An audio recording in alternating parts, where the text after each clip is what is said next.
Hello and welcome students, আশা করি তোমরা সকলে খুব ভালো আছো। জ্ঞানজ্যোতি কোচিং সেন্টার পক্ষ থেকে তোমাদের সবাইকে আরো একবার স্বাগত। তো আমি মীরা ম্যাম, আমি আজকে তোমাদের সেমিস্টার থেকে বাংলা বিষয় থেকে দেখো আবার একটি নতুন টপিক নিয়ে চলে এসেছি। তোমাদের বাংলা বিষয় থেকে একটা গুরুত্বপূর্ণ টপিক দেখো, আমি বোর্ডে লিখে দিয়েছি যে ফোর্ট উইলিয়াম কলেজ যে রয়েছে সেখান থেকে ফোর্ট উইলিয়াম কলেজের শ্রেষ্ঠ পণ্ডিত কে ছিলেন এবং তার বাংলা সাহিত্যে অবদান কতটা সেটা সম্পর্কে কিন্তু আজকে আমি আলোচনা করব। আলোচনাটি শুরু করার পূর্বে তোমাদের ছোট্ট করে একটা ইনফরমেশন দিয়ে দিই। দেখো, বোর্ডের কর্নারে তোমরা দুটো নাম্বার দেখতে পাচ্ছ। এটা হচ্ছে আমাদের জ্ঞানজ্যোতি কোচিং সেন্টারের অফিসিয়াল হেল্পলাইন নাম্বার। এখানে তোমাদের অনলাইনে ক্লাস করানো হয়, তার সঙ্গে তোমাদের নোটস দেওয়া হয়। তো তোমরা যারা যারা আমাদের সঙ্গে অনলাইন ক্লাসে যুক্ত হতে চাচ্ছ কিংবা আমাদের থেকে নোটস পেতে চাচ্ছ, তারা উপরে দেওয়া এই নাম্বার দুটির সঙ্গে যোগাযোগ করে কিন্তু আমাদের সঙ্গে যুক্ত হয়ে যেতে পারবে। ঠিক আছে, তাহলে আমি আলোচনাটি শুরু করছি। দেখো, প্রথমেই বললাম তোমাদের যে ফোর্ট উইলিয়াম কলেজ যে রয়েছে, সেই ফোর্ট উইলিয়াম কলেজে শ্রেষ্ঠ পণ্ডিত কে ছিল তার সম্পর্কে আজকে আমি আলোচনা করব। ঠিক আছে, আর বাংলা সাহিত্যে তার অবদান কতটা ছিল সেগুলো নিয়ে কিছু গুরুত্বপূর্ণ বিষয় কিন্তু আমি তুলে ধরার চেষ্টা করব। দেখো, তোমরা দেখতে পাচ্ছ আমি বোর্ডে কিছু কিছু ছোট ছোট পয়েন্ট করে দিয়েছি। এই পয়েন্টগুলি নিয়ে কিন্তু আমি বিস্তারিতভাবে আলোচনা করব। ঠিক আছে, দেখো, প্রথমে আমি বলে দিই যে ফোর্ট উইলিয়াম কলেজ, এই ফোর্ট উইলিয়াম কলেজ নিয়ে কিন্তু আমি আরো দুটা আগের ভিডিওতে আমি আলোচনা করেছি যে ফোর্ট উইলিয়াম কলেজে বাংলা সাহিত্যে অবদান কতটা এবং সেখানে তিনজন শ্রেষ্ঠ পণ্ডিত কে ছিল, প্রথম অধ্যক্ষ কে ছিল, এগুলো সম্পর্কে কিন্তু আমি আলোচনা করেছি। সেগুলো যদি না দেখে থাকো তোমরা একটু দেখে নেবে। ঠিক আছে, তাহলে এইটাতে আমি বলবো যে এই যে ফোর্ট উইলিয়াম কলেজে রয়েছে, এটা আমরা সকলেই জানি, শুনেছি যে মিশনারি যারা ছিল, বিদেশি মিশনারিরা, বিদেশি সিভিলিয়ানরা, ঠিক আছে, বিদেশি সিভিলিয়ানরা যারা বিদেশ থেকে আগত হয়েছিল, তারা এই দেশে যখন আসলো ভাবলো এই দেশের যে ভাষা সংস্কৃতি সেটাকে একটু উন্নত করবে। ঠিক আছে, সেই কারণে তারা কি করলো, একটা প্রতিষ্ঠান গড়ে তুললো। তো এই যে প্রতিষ্ঠান গড়ে তুললো, তাদের তো এই দেশের ভাষা সম্পর্কে সেরকম জ্ঞাত ছিল না, সেই কারণে তারা কি করলো, কিছু এই দেশের বিখ্যাত পণ্ডিতদের তুলে ধরলেন যে এই ভাষা নিয়ে তারা চর্চা করবে এই প্রতিষ্ঠানে। তো তার মধ্যে যে পণ্ডিতদেরকে তুলে ধরেছিল তার মধ্যে একজন শ্রেষ্ঠ পণ্ডিত কিন্তু ছিল এই মৃত্যুঞ্জয় বিদ্যালঙ্কার। একে কিন্তু ফোর্ট উইলিয়াম কলেজের শ্রেষ্ঠ পণ্ডিত বলে ধরা হয়। মৃত্যুঞ্জয় বিদ্যালঙ্কার তিনজনকে নিয়েছিল, তার মধ্যে শ্রেষ্ঠ ছিল এই মৃত্যুঞ্জয় বিদ্যালঙ্কার। তো যদি বলে কোশ্চেনে যে ফোর্ট উইলিয়াম কলেজের শ্রেষ্ঠ পণ্ডিত কে ছিল, ফোর্ট উইলিয়াম কলেজের শ্রেষ্ঠ পণ্ডিত কিন্তু এই মৃত্যুঞ্জয় বিদ্যালঙ্কার ছিল। দেখো, শ্রেষ্ঠ পণ্ডিত সম্পর্কে আমি বলে দিলাম, শ্রেষ্ঠ পণ্ডিত হচ্ছে মৃত্যুঞ্জয় বিদ্যালঙ্কার এবং তার বাংলা সাহিত্যে যে অবদান সেটা নিয়ে আমি আলোচনা করি। দেখো, এই যে এখানে আমি লিখেছি তার রচিত গ্রন্থ, প্রথমে আমরা তার রচিত যে গ্রন্থ রয়েছে বাংলা সাহিত্যে, এই মৃত্যুঞ্জয় বিদ্যালঙ্কার বাংলা সাহিত্য বিকাশে এই মৃত্যুঞ্জয় বিদ্যালঙ্কারের অবদান কিন্তু বিশেষভাবে গুরুত্বপূর্ণ। ঠিক আছে, তার অবদান কিন্তু ভোলা যায় না। তো তিনি যে সমস্ত গ্রন্থগুলি রচনা করেছিলেন সেই গ্রন্থগুলির নাম তোমরা একটু দেখে নাও। 32 সিংহাসন রয়েছে, যেটা 1802 সালে তিনি রচনা করেছিলেন। তারপরে হিতপ্রদেশ রয়েছে, যেটা 1808 সালে। তারপরে রয়েছে রাজাবলি, যেটা 1808 সালেই তিনি করেছিলেন। আরো দুটি গ্রন্থ তিনি রচনা করেছিলেন, বেদান্ত চন্দ্রিকা আর প্রবোধ চন্দ্রিকা। টোটাল এই 5টা গ্রন্থ কিন্তু তিনি রচনা করেছেন। তার এই বিখ্যাত গ্রন্থ 5টা সেটা কিন্তু তিনি রচনা করেছিলেন। এবার এই যে আমি এখানে যে গ্রন্থগুলোর নাম বললাম, এই গ্রন্থগুলোর বিষয় নিয়ে আমি একটু শর্টে আলোচনা করব। ঠিক আছে, যে এই গ্রন্থগুলি কি কি বিষয় নিয়ে তিনি লিখেছিলেন, কি বিষয় নিয়ে রচনা করেছিলেন, সেই বিষয়টি একটু ছোট ছোট করে আমি খালি আলোচনা করব। দেখো, তোমরা খালি জেনে রাখো যে তার এই গ্রন্থগুলি রচনার কি ছিল, বিষয়গুলি কি ছিল। দেখো, প্রথমে আমরা চলে যাই, প্রথমে রয়েছে 32 সিংহাসন।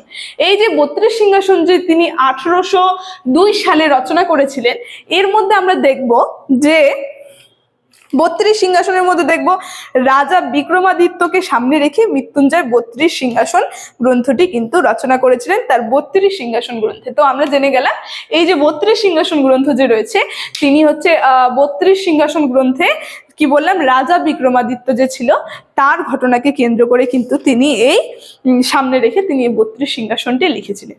বলেছে এটি সংস্কৃত রীতিতে সাধু গদ্যে লেখা।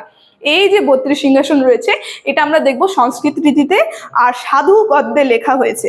তবে ভাষায় একটি দীপ্তি লক্ষ্য করা যায় যে হে মহারাজ, শুনো রাজলক্ষ্মী, কখনো কাহাকেও স্থির হইয়া থাকে না।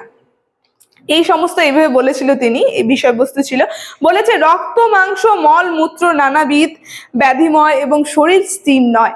গদ্যের সরসতা সহজেই লক্ষ্য করা যায়। এই যে গদ্যের যে সরসতা সেটা কিন্তু আমরা সহজেই লক্ষ্য করতে পারবো তার এই সমস্ত লেখনীর মধ্যে দিয়ে। বলছে দেখো, তো এই যে এই সমস্ত বিষয়বস্তু 32 সিংহাসনের মধ্যে কিন্তু আমরা দেখতে পারবো।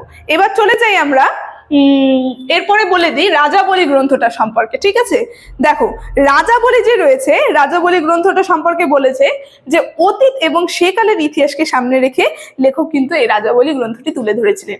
মানে আমরা দেখবো অতীত এবং সেই কালে যে ইতিহাস রয়েছে সেটাকে সামনে রেখে এই মৃত্যুঞ্জয় বিদ্যালঙ্কার কিন্তু তার এই গ্রন্থটি তিনি তুলে ধরেছিলেন। বলেছে সজনীকান্ত দাস এই গ্রন্থ সম্পর্কে লিখেছে, সজনীকান্ত দাস আরেকজন লেখক, তিনি এই গ্রন্থ সম্পর্কে লিখেছে যে বাংলা ভাষায় ভারতবর্ষে সর্বপ্রথম ধারাবাহিক ইতিহাস তাহাতে সন্দেহ নাই। এই যে এটা খুবই গুরুত্বপূর্ণ, তিনি কবি নিজে লিখেছে, কবি সজনীকান্ত দাস বলেছে যে বাংলা ভাষায় প্রথম ধারাবাহিক ইতিহাস, এই যে গ্রন্থ ধারাবাহিক ইতিহাস গ্রন্থ, এটা যে মৃত্যুঞ্জয় বিদ্যালঙ্কার প্রথম ধারাবাহিক ইতিহাস গ্রন্থ রচনা করেছিলেন, গ্রন্থটির নাম বললাম রাজাবলী গ্রন্থ। তো এটাতে কোনো সন্দেহ নেই, তাহলে বিষয়টা কতটা গুরুত্বপূর্ণ তাই বলেছে মৃত্যুঞ্জয় বিদ্যালঙ্কারে। ঠিক আছে, তিনি রচনা করেছিলেন। বলেছে এরপরে আমরা দেখিনি প্রবোধ চন্দ্রিকা। প্রবোধ চন্দ্রিকা যে গ্রন্থটি রয়েছে, এই যে প্রবোধ চন্দ্রিকা যে রয়েছে, প্রবোধ চন্দ্রিকা গ্রন্থতে তিনি কি তুলে ধরেছেন দেখো। বলেছে যে প্রবোধ চন্দ্রিকা গ্রন্থ ব্যাকরণ অলংকার ইতিহাস নিয়ে গড়ে উঠেছে। এই গ্রন্থ প্রকাশের পরই মার্সম্যান প্রশংসা করেছিল। এই যে এই গ্রন্থ যখন প্রকাশ করেছিল মৃত্যুঞ্জয় বিদ্যালঙ্কার, তখন মার্সম্যান যে ছিল, মার্সম্যান কিন্তু খুব প্রশংসা করেছিল তার। কেন? বাংলা ব্যাকরণ ইতিহাস এগুলি নিয়ে কিন্তু তিনি তার এই প্রবোধ চন্দ্রিকা গ্রন্থটি তুলে ধরেছিলেন। দেখো বলেছে রচনারীতি ভাষাবোধ লেখকের পরিণতি মনের চিত্র ফুটে উঠতে দেখি। ঠিক আছে, এই যে রচনারীতি, তার মধ্যে ভাষাবোধ এবং লেখকের যে মনের পরিচিত চিত্র, সেটা কিন্তু আমরা ফুটে উঠতে দেখব। তবে ভাষারীতিতে সাধু চলিতর মিশ্রণ লক্ষ্য করা যায়। কথারীতির একটি দৃষ্টান্ত দিলেই বিষয়টি স্পষ্ট। বলছে মোরা চাষ করিব ফসল, পাবো রাজার রাজস্ব দিয়া, যা থাকে তাহাতেই বছর শুদ্ধ, অল্প করিয়া খাবো, ছেলে পিলেগুলো পুষিব।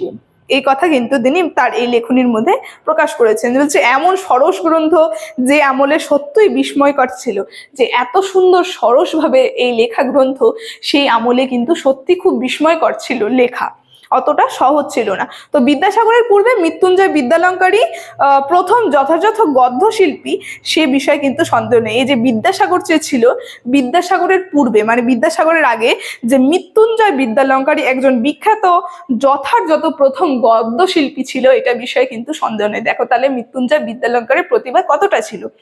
বলেছে রামমোহনের, এই দেখো এই যে এখানে বেদান্ত চন্দ্রিকা যে রয়েছে, বেদান্ত চন্দ্রিকা সম্পর্কে আমরা দেখব। এই গ্রন্থটি যে তিনি লিখেছিলেন, এই গ্রন্থটি খুবই গুরুত্বপূর্ণ। যে রামমোহন রায় বেদান্ত গ্রন্থ এবং বেদান্ত সাহেব গ্রন্থের উত্তর দিতে মৃত্যুঞ্জয় তার এই বেদান্ত চন্দ্রিকা গ্রন্থটি লিখেছিলেন।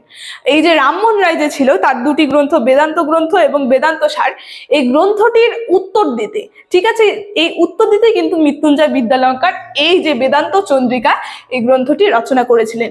এই গ্রন্থটিকে আমরা দেখবো আবার 3টি খণ্ডে বিভক্ত করেছেন তিনি। ঠিক আছে, এই বেদান্ত চন্দ্রিকা গ্রন্থ দেখো, তাই আমি হেডলাইন করে দিয়েছি, পয়েন্ট করে দিয়েছি যে 3টি ভাগে ভাগ করা হয়েছে। একটা হচ্ছে কর্মকাণ্ড তিনি ভাগ করেছেন, উপাসনা কাণ্ড আর জ্ঞান কাণ্ড, এই 3টি ভাগে কিন্তু তিনি ভাগ করে দিয়েছেন। ঠিক আছে, তো দেখো এই 3টি ভাগে ভাগ করে দিয়েছেন। প্রকৃতপক্ষে মৃত্যুঞ্জয় এই গ্রন্থে বেদান্ত শাস্ত্রের মূল তাৎপর্য ব্যাখ্যা করতে চেয়েছেন। এই যে বেদান্ত শাস্ত্র যে রয়েছে তার মূল তাৎপর্যটা কি সেটা কিন্তু তিনি ব্যাখ্যা করতে চেয়েছেন। তারপরে কি বলেছে, যে বলা ভালো যে তিনি দক্ষতার সঙ্গী পেয়েছিলেন, বলা ভালো তা যে তিনি দক্ষতার সঙ্গী পেয়েছিলেন, তার যে দক্ষতা, এই দক্ষতার মাধ্যমে কিন্তু তিনি এই সমস্ত গ্রন্থগুলি লিখেছিলেন। ঠিক আছে, তো সেই কারণে দেখো আমি তার গ্রন্থগুলি সম্পর্কে একটু আলোচনা করলাম। লেখক সমালোচক যে রয়েছে, সমালোচক অরুণ কুমার, তার সম্পর্কে দেখো কি বলেছে মৃত্যুঞ্জয় বিদ্যালঙ্কারের সম্পর্কে। বলেছে যে তিনি বাংলা লিখতে বসে নিজস্ব স্টাইল খাড়া করেছিলেন। এই সাধু এবং চলিত এই দুই ভিন্ন রীতির পার্থক্য বাংলা সাহিত্যে সর্বপ্রথম উপলব্ধি করেছিলেন। মানে এই যে সাধু ভাষার চলিত ভাষার যে একটা স্টাইল, তিনি নতুন একটা খাড়া স্টাইল তৈরি করেছিলেন। এই দুই ভাষার মধ্যে যে ভিন্ন রীতি রয়েছে তার মধ্যে যে পার্থক্য রয়েছে, বাংলা ভাষার সর্বপ্রথম তিনি তা উপলব্ধি করেছিলেন যে তিনি হচ্ছেন মৃত্যুঞ্জয় বিদ্যালঙ্কার। তো বাংলা সাহিত্যে তার সম্পর্কে যতটাই আলোচনা করব ততটাই কিন্তু তার অবদান বিশেষ গুরুত্বপূর্ণ, খুব কম পড়ে যাবে। তো বলছে বাংলা গদ্যের প্রথম পর্বের এক দক্ষ নাবিক এই মৃত্যুঞ্জয় বিদ্যালঙ্কার। বাদ প্রতিবাদ যুক্তি তর্ক যে গদ্যের বাহন, তেমনি গদ্যের যে নিজস্ব তাল আছে তা নিয়ে কিন্তু তিনি দেখেছিলেন।